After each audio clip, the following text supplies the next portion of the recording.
Maximum tax आपको individuals के income tax से मिल रहा है, आप मिडिल क्लास वो टैक्स भर रहा है। आज वो दौर आ गया है कि हम मिडिल क्लास को अपलिफ्ट करें, मिडिल क्लास को पैम्पर करें, नहीं तो मिडिल क्लास एक सैंडविच की तरह रिच क्लास और पुअर क्लास में दबता चला जा रहा है। सर, राइजिंग कॉस्ट प्रेशर्स के चलते पिछले वित्तीय वर्ष में मिडिल क्लास ने देखा कि उसके एजुकेशन के खर्चे में 8% की बढ़ोतरी हुई, हेल्थ केयर 9% से महंगा हुआ, रेंट 7% से, फूड 6% से, ट्रांसपोर्ट 5% से। मेरा रिक्वेस्ट यह है माननीय फाइनेंस मिनिस्टर से कि वो इनकम टैक्स में रियायत देकर या तो मिडिल क्लास को कोई रिलीफ दें, और अगर इनकम टैक्स में रियायत नहीं दे सकती हैं तो उसकी सेविंग्स और इन्वेस्टमेंट्स पे उसको बेनिफिट दें, उसे इंसेंटिव्स दें कि वो ज्यादा बचत करे, ज्यादा वेल्थ क्रिएशन कर पाए। Sir, fourth problem in this budget that I found was the budgetary allocation to health, which is low and which certainly needs a relook. Sir, आज हमने अपने टोटल गवर्नमेंट एक्सपेंडिचर का 2% हेल्थ को allocate किया है, लगभग 1 लाख करोड़ के आसपास। नेशनल हेल्थ पॉलिसी 2017 बताती है सर, और सरकार का ये अपना ऑब्जेक्टिव रहा है, गोल रहा है, that spending on public health should be 2.5% of GDP. आज हम 2026 में खड़े हैं, हमारी पब्लिक हेल्थ पे स्पेंडिंग मात्र 0.5% ऑफ जीडीपी। हम अपने लक्ष्य से कोसों मील दूर हैं। जहां यूएस में 18% ऑफ जीडीपी हेल्थ केयर पे खर्च होता है, यूके में 12%, जर्मनी में 13%, स्वीडन में, नेदरलैंड में, डेनमार्क में, जापान में, स्पेन में 10% ऑफ जीडीपी खर्च होता है, क्योंकि वो देश जानते हैं कि जान है तो जहान है। लेकिन हमारे देश में मात्र 0.5% ऑफ जीडीपी हम अपने हेल्थ पे खर्च करते हैं, और इसके चलते आलम यह है कि सरकारी अस्पताल में अगर आप चले जाइए, which is called the backbone of India's health care, वहां पर आपको पुरानी जर्जर बिल्डिंग मिलेंगी, मैसिवली अंडरस्टाफ्ड हॉस्पिटल मिलेगा, ओवरवर्क डॉक्टर मिलेंगे, पॉपुलेशन के हिसाब से बेड नहीं मिलेगा, जांच के लिए मशीनें नहीं हैं, दवाइयों की कमी है, और अगर इलाज की, ऑपरेशन की डेट मिल भी जाए तो वो डेट इतनी दूर होती है तब तक मरीज चल बसता है। Sir, the reality is that Covid made us realize and it was a wake up call for India's public health infrastructure, and I want to ask the house today, are we prepared, god forbid, if there were to be another pandemic or another big sort of raging pandemic in this country, and the answer to that is no। और private अस्पतालों की sir हालात ये हैं कि अगर आज आपको प्राइवेट अस्पताल में इलाज करना पड़े तो आपको लोन लेना पड़ता है, अपने घर के गहने, अपना रियल एस्टेट एसेट बेचकर पता नहीं कितने हजारों लाखों लोग हर साल भारत में गरीबी रेखा के नीचे चले जाते हैं, क्योंकि उन्हें एक हेल्थ इमरजेंसी के चलते प्राइवेट अस्पताल में इलाज कराना पड़ता है। सर, जैसे वन नेशन वन इलेक्शन इस देश में लागू किया जा रहा है, वन नेशन वन टैक्स की ओर हम बढ़ रहे हैं, वैसे ही one nation one medical treatment की ओर बढ़ना चाहिए। सबको नंबर 1 मेडिकल ट्रीटमेंट देश में मिले, ऐसी व्यवस्था बननी चाहिए। सर, मेरे 4 सुझाव जो आपके माध्यम से मैं वित्त मंत्री को देना चाहूंगा। पहला सुझाव है, put all land and property records of India on blockchain. एक blockchain based land registry ledger बनाइए। पहले 10 मेजर राज्यों शहरों से शुरू करिए, महानगरों से और टियर 2 सिटीज से, जिस ब्लॉकचेन लेजर में हर रिकॉर्ड, हर सेल, हर म्यूटेशन, हर इनहेरिटेंस को एक डिजिटल रिकॉर्ड बुक में डाला जाएगा, जो एक ब्लॉकचेन लेजर होगा, जो टाइम स्टैम्प्ड होगा, टेम्पर प्रूफ होगा, 100% ट्रांसपेरेंट होगा, और रियल टाइम प्रॉपर्टी ट्रैकिंग आप उससे कर सकेंगे, जिसके चलते इंस्टेंट टाइटल वेरिफिकेशन होगा। आज सर, हमारा जो रियल एस्टेट का लैंड एंड प्रॉपर्टी रिकॉर्ड का जो बाजार है, उसमें अटर कियोस है। कियोस इसलिए है कि लोगों को रजिस्ट्रार के दफ्तर के बाहर धक्के लग रहे हैं, दलालों ने उन अफसरों पे पूरी तरीके से कब्जा किया हुआ है, प्रॉपर्टी टैक्स में चोरी होती है, सर्कल रेट को एक्सप्लॉइट करके कैश में प्रॉपर्टियां खरीदी जाती हैं, फर्जी कागज, कब्जे, टाइटल डिस्प्यूट, न जाने क्या क्या चल रहा है, जिसके चलते आज 66% of India civil disputes are land disputes, 45% of properties lack clear title in India. India ranks 133 out of 190 in property registration efficiency. 48% of our properties are under dispute, and the average time taken by civil courts to resolve these disputes is 7 years. And 6.2 crore property documents are pending digitization. वो तहसीलदार के दफ्तर में पड़े या registrar के दफ्तर में, उनका डिजिटाइजेशन अभी तक नहीं हुआ। इन सारी बीमारियों का एक ही दवा है, that is national blockchain registry, जिसके चलते प्रॉपर्टी डिस्प्यूट समाप्त होंगे, मिडिल क्लास की वेल्थ अनलॉक होगी, क्योंकि वे और ब्याज पे पैसा ले पाएंगे, प्रॉपर्टी टैक्स की कंप्लायंस बढ़ेगी, और रीट्स जैसे इन्वेस्टमेंट व्हीकल्स को ब्लॉकचेन वेरीफाइड टाइटल मिलेंगे, उसमें भी बढ़ोतरी देखी जाएगी।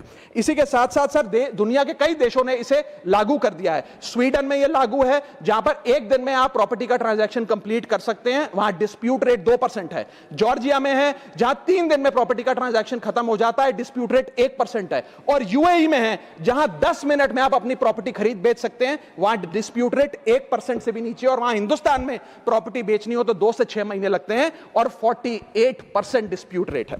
सर मेरा दूसरा सुझाव है inflation linked salary revision act. Bharat में वेजेस को इंडेक्स करिए महंगाई से। वित्तीय वर्ष 18 से लेकर वित्तीय वर्ष 26 में हमने देखा कि real wages for the salaried class में 16% की गिरावट आई। यह गिरावट का मतलब इन सालों में जितनी महंगाई थी, जिस स्तर पे महंगाई बढ़ी उस स्तर पे वेजेस नहीं बढ़ी, जिसके चलते 16% की गिरावट रियल वेजेस में देखी गई। इसीलिए mandatory wage indexation formula is the need of the hour and the government must look at it. इसके चलते तमाम फॉर्मल सेक्टर्स में, corporate, shops, factories, gig workers, सबको इन्फ्लेशन इंडेक्स वेज हाइक मिलेगा। और सरकार के मुलाजिम को तो मिलता ही है, हर साल डियरनेस अलाउंस मिलता है। उसके बाद आप हर कुछ सालों में पे कमीशन लागू होता है। इससे आप 20 करोड़ आबादी, which is 45% of India's total workforce, आप उसे एड्रेस कर पाएंगे। सर इसी के साथ साथ मैं बताना चाहता हूं कि दुनिया के कई देशों में यह पहले से ही लागू है। यूएस के अंदर COLA, cost of living adjustment system लागू है, जिसके अंदर एनुअल और ऑटोमेटिक रिवीजन होता है।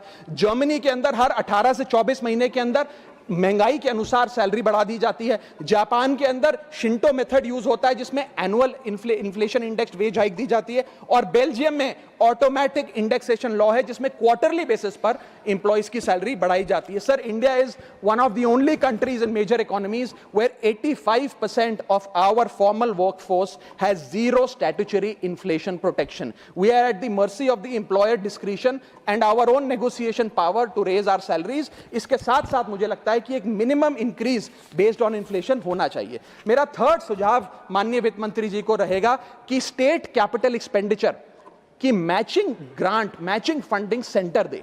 यानी कि हर 1 रुपया जो राज्य की सरकार कैपेक्स पे, कैपिटल एक्सपेंडिचर पे, एसेट क्रिएशन पे खर्च करती है, उसकी मैचिंग ग्रांट 1 रुपया केंद्र द्वारा राज्यों को दिया जाना चाहिए, not as loan but as a grant.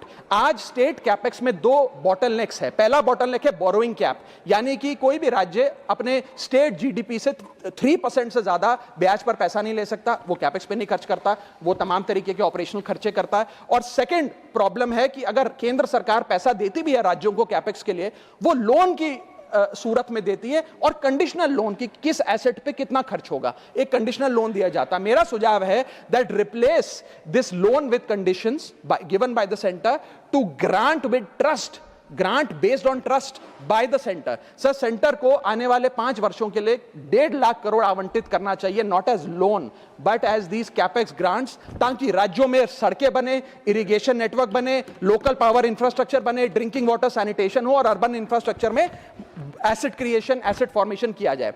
As not as loan, not on interest, not with principal and with no conditionality. अगर ऐसा होता है तो सबसे पहले तो स्टेट की बैलेंस शीट में this grant will not sit as debt, state की बैलेंस शीट सुंदर होगी, बेहतर होगी। दूसरा, खुलकर राज्य कैपेक्स पर खर्च कर पाएंगे। Third, it will be a high growth and a high job creator, एक ग्रोथ मल्टीप्लायर और जॉब क्रिएटर के तौर पे इसका इस्तेमाल होगा, क्योंकि हर 1 रुपया जो आप कैपेक्स पे खर्च करते हैं उससे भारत का जीडीपी 2 से 3 रुपए बढ़ता है in a span of 3 to 5 years। Cooperative federalism मजबूत होगा और साथ ही साथ states will become builders and not borrowers in the eyes of the centre.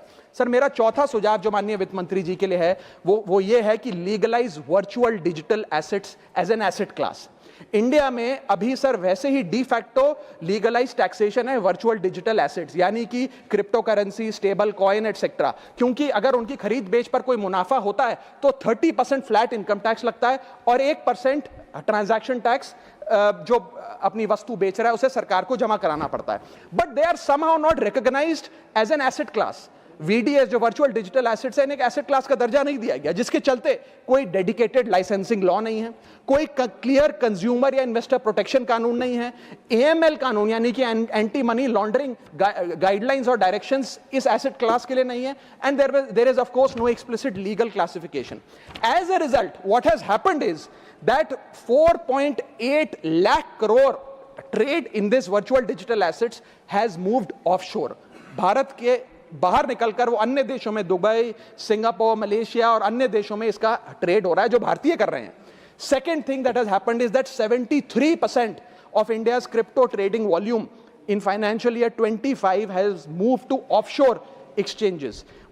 What has further happened is that 180 virtual digital asset startups have moved to countries like Dubai and Singapore. And as a result, जो देश, भारत देश के 12 करोड़ ऐसे लोग हैं जो इन virtual digital assets में, crypto में, आरडब्ल्यूए यानी कि रियल वर्ल्ड एसेट में, स्टेबल कॉइन में इन्वेस्ट करना चाहते हैं, वो ऑफशोर जाकर इन्वेस्ट कर रहे हैं. जरूरत है कि हम कंप्लायंस हिंदुस्तान में लागू करें, उसे हेविली रेगुलेट करें, लेकिन उसे ऑनशोर लाएं. इसके चलते अगर ऐसा होता है तो सरकार के खजाने में 15 से 20 हजार करोड़ रुपए का इजाफा होगा, उन्हें उतना टैक्स मिलेगा. और इसी के साथ साथ मैं सरकार को कहना चाहता हूं दैट वी करंटली टैक्स